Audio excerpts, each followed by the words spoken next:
धर्म प्रेमी बंधुओं, आप सभी को जय जिनेन्द्र। मेरे इस चैनल में आपका स्वागत है। मेरे इस चैनल में जैन धर्म के ग्रंथ ज्ञानार्णव का स्वाध्याय चल रहा है। अभी तक हमने 91वें श्लोक का स्वाध्याय किया है। आगे का स्वाध्याय करने से पूर्व मंगलाचरण करते हैं और आपसे अनुरोध करते हैं कि आप इस चैनल को लाइक करें, सब्सक्राइब करें, शेयर करें, ताकि जन जन तक यह जैन धर्म के सिद्धांत पहुँचें और लोक मोक्ष मार्ग के लिए अग्रणीय होवें। इसी भावना के साथ ओंकारं बिंदु संयुक्तं नित्यं ध्यायन्ति योगिने कामदं मोक्षदं चैव ओंकाराय नमो नमः। अविरल शब्द घनौगा प्रक्षालति सकल भूतल मल कलंका मुनिरूपाशित तीर्था सरस्वती हरतो नो दुर्तान अज्ञान तिमिर अंधानाम ज्ञान अंजन शलाकया चक्षुषी उन्मीलितमेने तस्मै श्री गुरुवे नमः। श्री परम गुरुवे नमः। परंपराचार्य श्री गुरुवे नमः। सकल कालुष विध्वंसकम श्रीशां परिवर्धकम धर्म संबंधकम भव्य जीव मन प्रतिबोधकारकम इदम शास्त्रम श्री ज्ञानार्णव। एतन मूल ग्रंथ कर्तारा श्री सर्वज्ञ देवा, तदुत्तर ग्रंथ कर्तारा श्री गणधर देवा प्रतिगणधर देवा। तेषां वचनासारणमासाद्य आचार्य श्री शुभचंद्र स्वामी जी विरचितम। टीकाकार 105 सुनलक श्री सहजानंद वर्णी जी। मंगलम भगवान वीरो मंगलम गौतमो गणी मंगलम कुंद कुंदाद्योति जैन धर्मोस्तु मंगलम। सर्वे श्रोता सावधानतः शृण्वन्तु। यातायातानि कुर्वन्ति चंद्र ग्रह चंद्रार्क तारका ऋतिवश्च शरीराणि नेहि स्वप्नमे अपि देहिनम्। शनि आदि ग्रह, चंद्र, सूर्य, तारे और बसंत आदि ऋतुएं जाती हैं और फिर आती हैं, परंतु प्राणियों के शरीर जाकर के फिर स्वप्न में भी वापस नहीं आते हैं।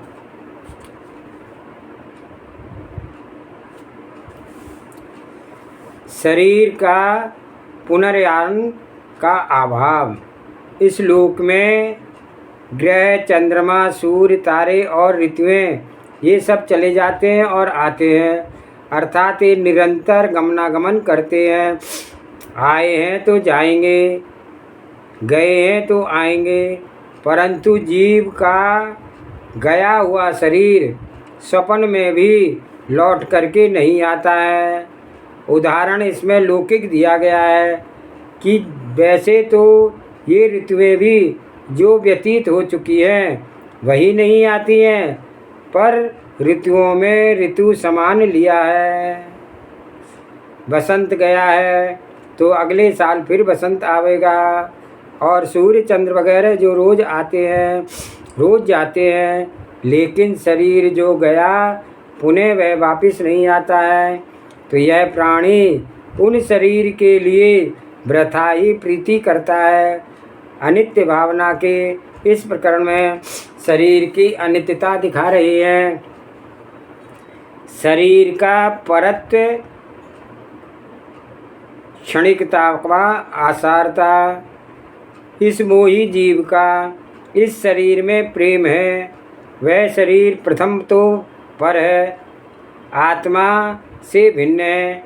शरीर का लक्षण पौद्गलिकता है और आत्मा का लक्षण चैतन्य स्वरूपता है। पहली बात यह रही कि शरीर भिन्न है, पर द्रव्य है। दूसरी बात यह कि अत्यंत क्षणिक है, इसमें क्षण क्षण में परिवर्तन होते रहते हैं। बड़ा परिवर्तन तो कुछ समय व्यतीत होने पर विदित होता है, परंतु उसके भीतर क्षण क्षण में परिणमन हो रहा है। और कीटों को बात क्या जाने दें। यह शरीर दिन रात में कई रंग बदलता है और ऋतुओं में तो रंग बदलता है।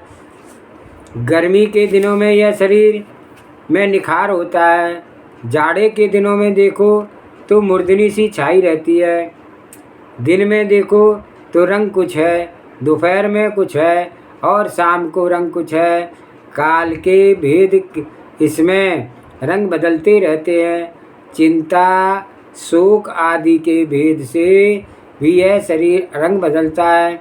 यह देह कितना दुर्बल है, कितना बलिष्ठ है, और फिर आयु का क्षय हो पाने पर यह शरीर सदा के लिए अलग हो जाता है। तो यह शरीर क्षणिक है।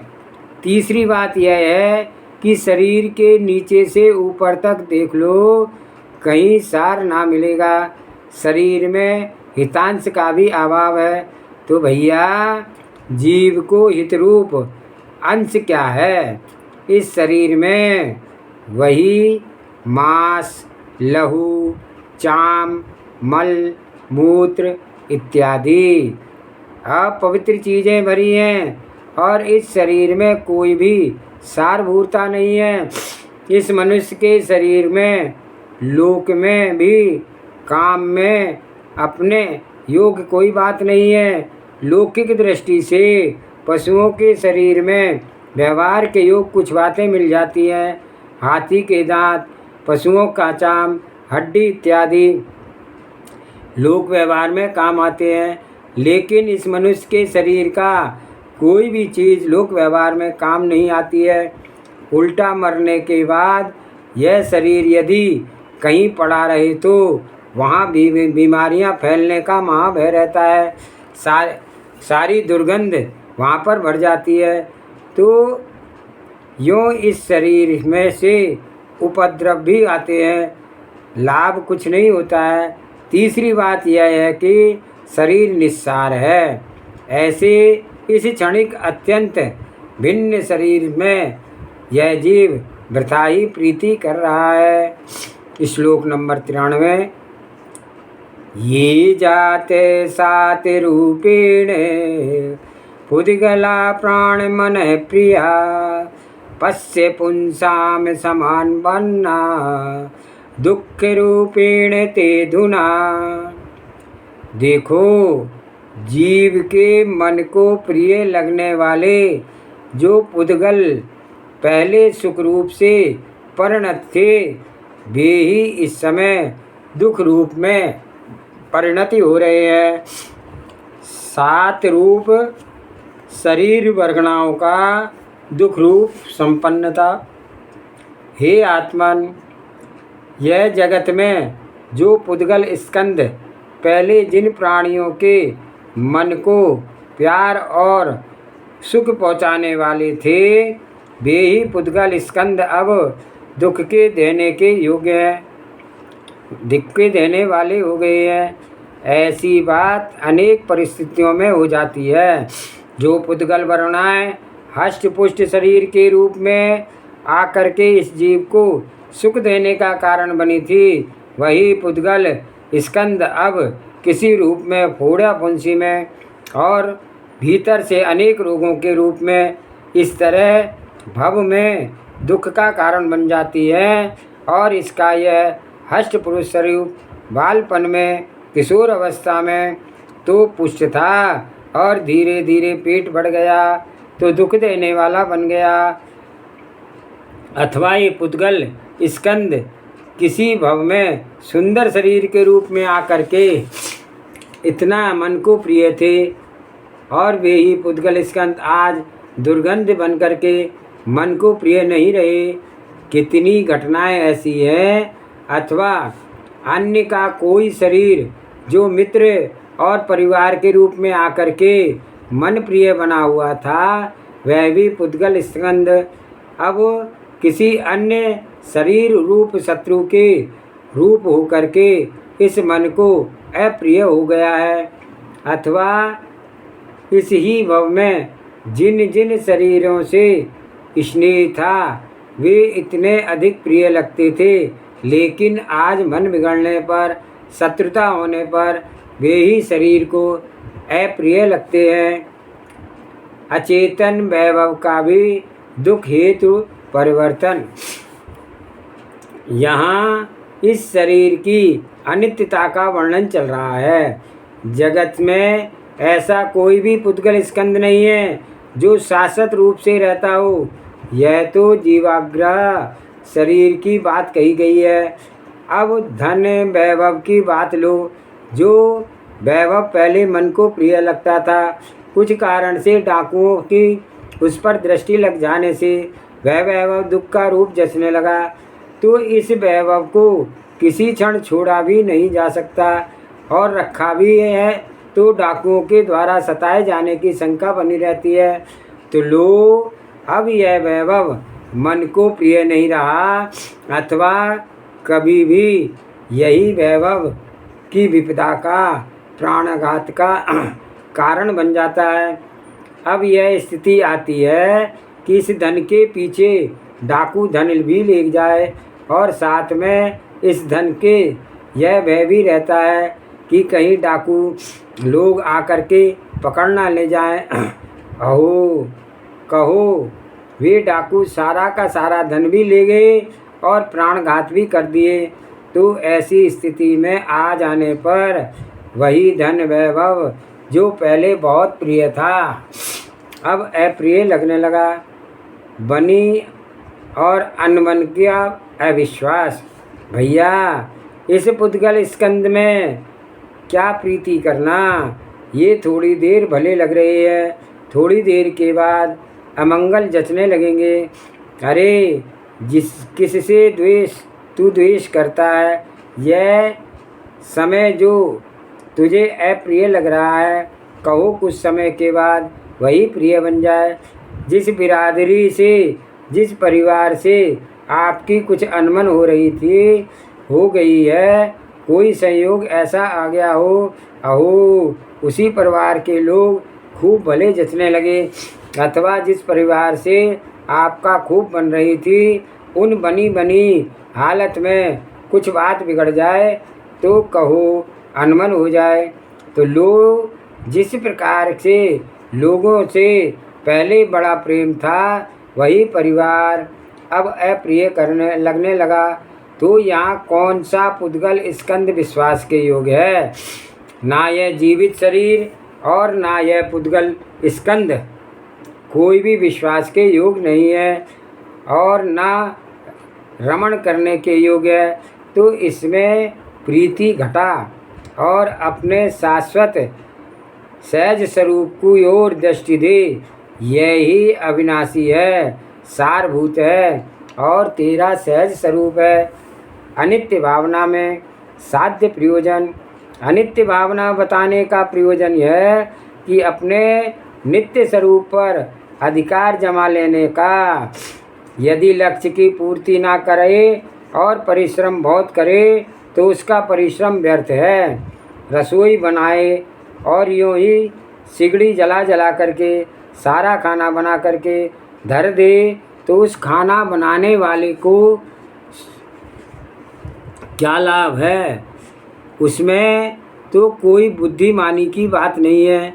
क्या ऐसा करते हुए किसी को देखा है कि कोई खाना तो बहुत बना डाले और फिर उसे फेंक दे? ऐसे को शायद देखा ना होगा। कोई भी काम हो, यह जीव अपने अभिष्ट प्रयोजन की सिद्धि के लिए किया करता है।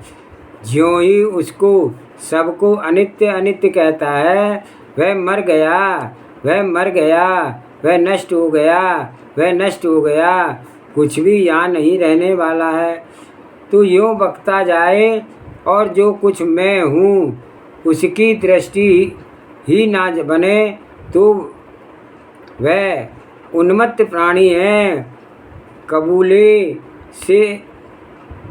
मुकाबले से कोई ये स्कंद भिन्न है, विनाशिक है, निस्सार है और यह आत्मा का सहज चैतन्य स्वरूप है, स्वयं का है, अभिन्न है, अविनाशी है और सारभूत है।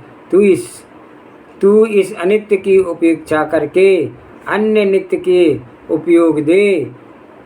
तो इसके दृष्टि करके प्रसन्न रहा कर वैभव पान की क्या खुशी। हे आत्मन, वैभव पाने की खुशी मत बना, उसका तो ज्ञाता दृष्टा रह। उदय था, लो यह आ गया और भिन्न वस्तु रखी है। ठीक है, वैभव पाने में जो खुशी मानता है वह जीव उससे भी कई गुना खुशी होनी चाहिए कि अपने आत्मा के स्वरूप के दर्शन होने पर अहो यह लौकिक तत्व, यह अलौकिक है। दर्शन सहज आनंद घन, इसे अंतस्त्व का स्पर्श कितनी अलौकिक विभूति है।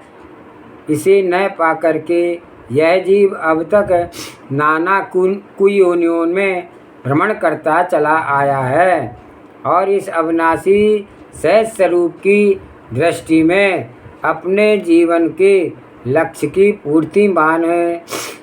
श्लोक नंबर 94। मोह जन्यमेवा क्षणान्मिन्द्र जालोपमं जगत मुह्यत्ययं यस्मिन्नालोके विद्यः केन हेतुना।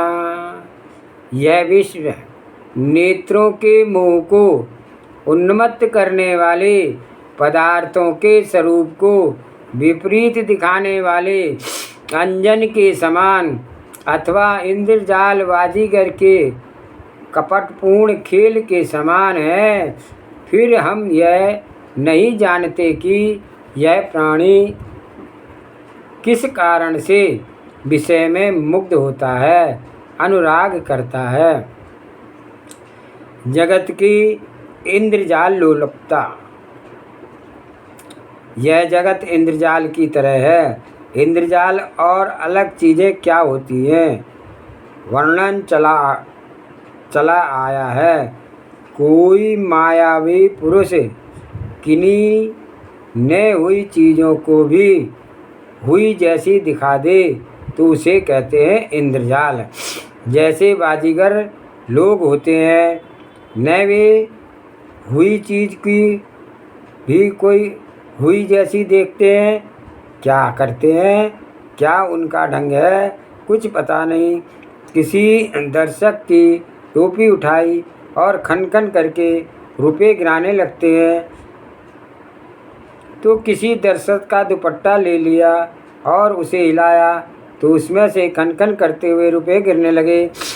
तो ऐसे लोगों को दिखता है तो कितने ही रुपए खनखन करके गिरा दिए और बाद में खेल दिखाने के पश्चात वह बाजीगर सबसे एक एक 2-2 रुपए मांगता है। अरे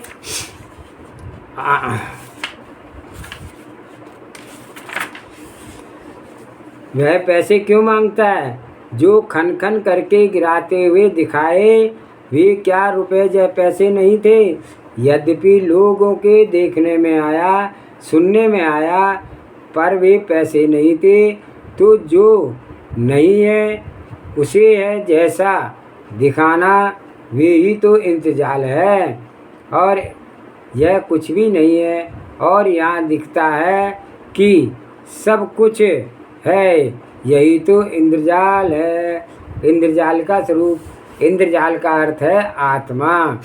इस आत्मा के माया रूप परिणमन से, औपाधिक परिणमन से यह भाव मिलता है। सकल सूरतें बनी हैं और यह पिंड बना है और यह सब इंद्रजाल है। अब तो समझ लीजिए कि यह इंद्रजाल की तरह है, अर्थात विनाशिक है, कुछ भी नहीं है, तत्वभूत। फिर भी देखने में लगता है कि यह तत्वभूत है। शरीर को ही निरख लो, क्या भरा है इसमें। शरीर में हाड़, खून, मांस, मज्जा, चाम, नाक, थूक, खकार, मल, मूत्र इत्यादि सारी चीज़ें अपवित्र चीज़ें भरी पड़ी हैं और ऊपर से नीचे तक चमड़ी से सजी हुई है और इसमें कुछ कांति नज़र आती है तो उसमें भी कोई सारभूत बात नहीं है। यह इंद्रजाल की तरह है और ऐसे ही यह सारा जगत इंद्रजाल की तरह है। मोहिनी अंजन में धूल, जैसे किसी पुरुष के नेत्र में मोहिनी अंजन लग जाए तो वह भुलावे में आ जाता है कि अनेक चीज़ें वैसे हैं। एक मोहिनी धूल होती है कि स्थल में भोजन सजा दीजिए और उसी मोहिनी धूल को उस स्थल के नीचे रख दीजिए तो खाने वाला उस भोजन को अटपट ढंग से खाएगा, क्योंकि क्या गिरेगा कि कोई चीज़ कहीं उठ करके रखेगा नहीं।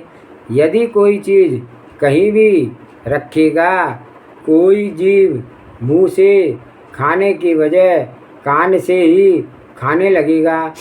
तो जैसा अनेक अटपट बातें हुआ करती है, बिल्ली, लोटन आदि के अनेक उदाहरण दिए हैं। और नेत्रों में मोहिनी अंजन लग जाए तो वह भुला देता है कि इसी प्रकार इस जीव के मोह के अंजन लगा है, जिसके कारण यह अपने को भूला हुआ है। सुख के लिए सुख के प्रकार परिचय पाले और उस दिन अनंत काल में जो वह यह पाया हुआ जीवन धन्य दान है, उसमें आनंद ले। वैभव में अनुरंजता की अपवित्रता।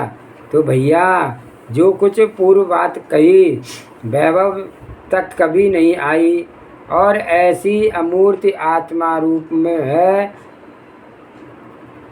स्पर्श की बात उत्पन्न हो जाए तो उस इससे भी बढ़ कर के कुछ वैभव है क्या?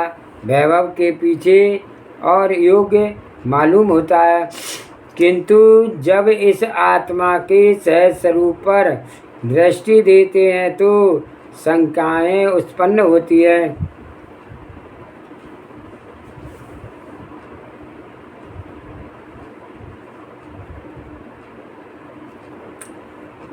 किसी अन्य जगह से भी विशिष्ट धर्म के और वैभव के वातावरण में पहुंच जाएंगे तो यहाँ का पर्याय रूप वैभव है, कितना विशुद्ध भाव होगा, पुण्य लाभ होगा, धर्म प्रेमी होगा, शांतिनाथ जिनेन्द्र महामिलान होगा, तो शांति होगी। जो आज के पाए हुए वैभव से लाखों गुना वैभव को मरने के बाद ही तो अधिकृत होगा। कितनी स्वर्ग रेखाएं रचनाएं हैं, कितनी राजू रचनाएं हैं और कितना बड़ा दीप है, कितना मध्यलोक है। सारी रचनाओं पर दृष्टि डालो, जरा सी बात में क्यों मुग्ध हो गए हो। साधु और गृहस्थ के दो घोर। गृहस्थ जीवन में दो बातों को संभाल रखनी है। एक तो पृथ्वी गृहस्थी के योग्य लौकिक कार्यों की संभाल रखनी और दूसरे अपने आत्मधर्म के कार्यों को संभाल रखनी। इन दोनों कार्यों का चलते रहना यही गृहस्थ जीवन है। जैसे एक गुण स्थान में बताया है, अप्रमत्त और प्रमत्त गुण स्थान में यह झूलता रहा पर किसी ने कुछ टोका नहीं।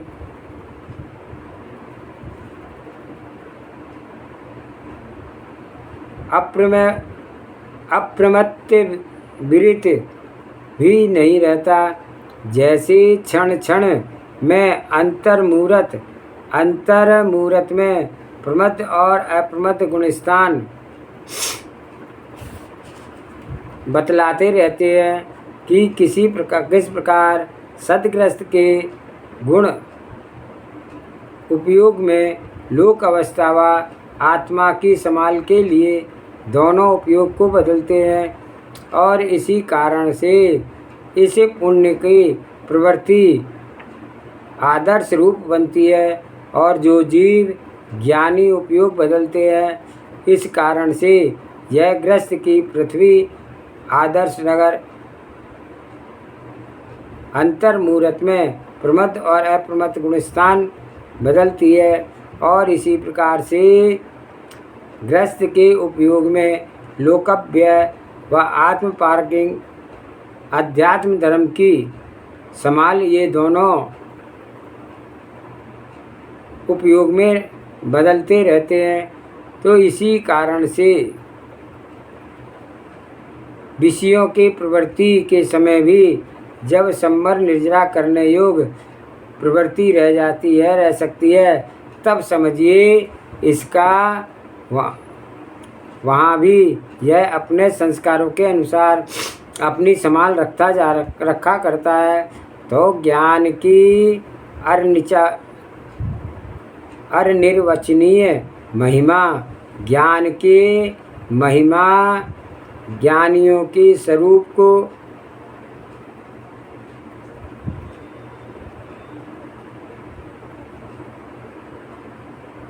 अनुभव में तो आ सकती है पर उसे वह वचनों के द्वारा प्रतिपादित नहीं की जा सकती है। तो एक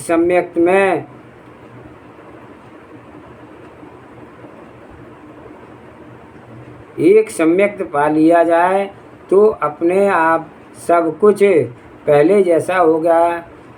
अब इस शरीर के चंपक आदि इस शरीर के वह वचनों के द्वारा प्रतिदिन नहीं हो सकती है। तो एक सम्यक पा लिया जाए तो अपने सब कुछ कल्याण की समीचीन दृष्टि ही मिली है और लौकिक वैभव इकट्ठा हो गया है। तो इससे क्या हुआ? अरे ढेर सारे पहले अलग अलग थे अब इस शरीर में से चिपक गए हैं। इतना ही तो हुआ है। धन धान्य से वैभव संग्रह पहले अलग अलग थे अब इस शरीर में चिपक गए हैं। तो इतना ही तो हुआ है। तो धन संचय में वैभव संग्रह पहले जैसे इसमें अधिक और क्या कहें, किंतु समय का जो सदुपयोग है उसे प्राणी मात्र को धन संभाल करके आत्म ऋषि बनने में सहज आनंद का अनुभव हो गया। तो सारभूत में इससे बढ़कर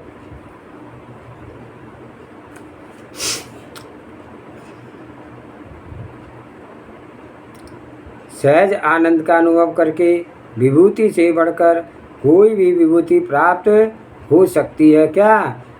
यह सब एक अनुभव की चीज़ें हैं। जैसे खाई हुई मिठाई का स्वाद अनुभव में तो आ जाता है पर उसके शब्दों में क्या आएगा?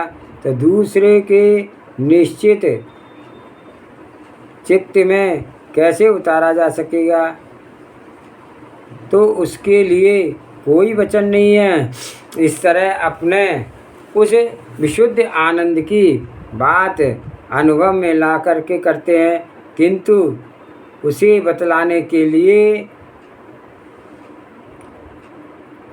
शब्द नहीं है और शब्द भी है तो शब्द भी उन्हीं को बताने में समर्थ है जिन्होंने इस आनंद के स्वरूप अनुभव को भी शब्दों में कहा है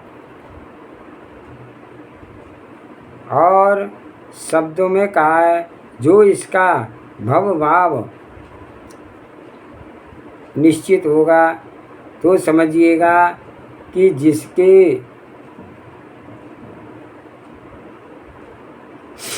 इस बात को यत्न करें कि तत्व की जैसी महिमा है तो सातों ऋषियों ने बहुत गाई है। हम उस पर प्रसन्न रूप श्रद्धा ज्ञान आदि की अर्चना आचरण बन करके उनका अंतस्वरूप ऋषि संतों की बहुत गई है। तो इसे हम उस रूप अपना स्वरूप ज्ञान को परिवर्तन करना चाहते हैं और निष्परिणाम बन करके खुद अभिनव कर ले कि यह आत्मविश्वास का धाम कैसा है, कितना है, आनंद में है। उस आनंद का अनुभव होने पर सारे कष्ट इसके दूर हो जाते हैं और सारी बात भीतर ही भीतर प्रकट हो जाती है। जैसे किसी कार्य को करते करते हुए बहुत समय हो गया, शिथिलता आए तो भीतर का दरवाज़ा, जैसे किसी कार्य में करते हुए शिथिलता आए तो गंभीरता में साहस जगे, तो फिर उस मूर्ति को समझ करके सब साहस की बात है और निज में जो और उपयोग है तो वह ऐसा सहज प्रकट होता है और फिर वह जहाँ संसार में कष्ट प्रदान करता है उसे अमृत विनाशिक इन पुद्गलों स्कंदों में प्रीति हटा करके सारभूत अभिमान को, सारभूत अग्नि अविनाशी अज्ञान आदि विचार को प्रतिबंधित रूपित करो। आज का स्वाध्याय ही करते हैं खत्म समाप्त। जावानी के ज्ञान से सूझे लोकालोक, सोवाणी मस्तक नमो सदा दे दो। हे जिनवाणी भारती तुए जपो निर्लैन, जो तेरी शरणा गए सो पावे सुख चैन। देव भजो अरिहंत को गुरु सेवा निर्गन, दया धर्म पालो सदा यही मोक्ष का पंथ। नौवार नमोकार।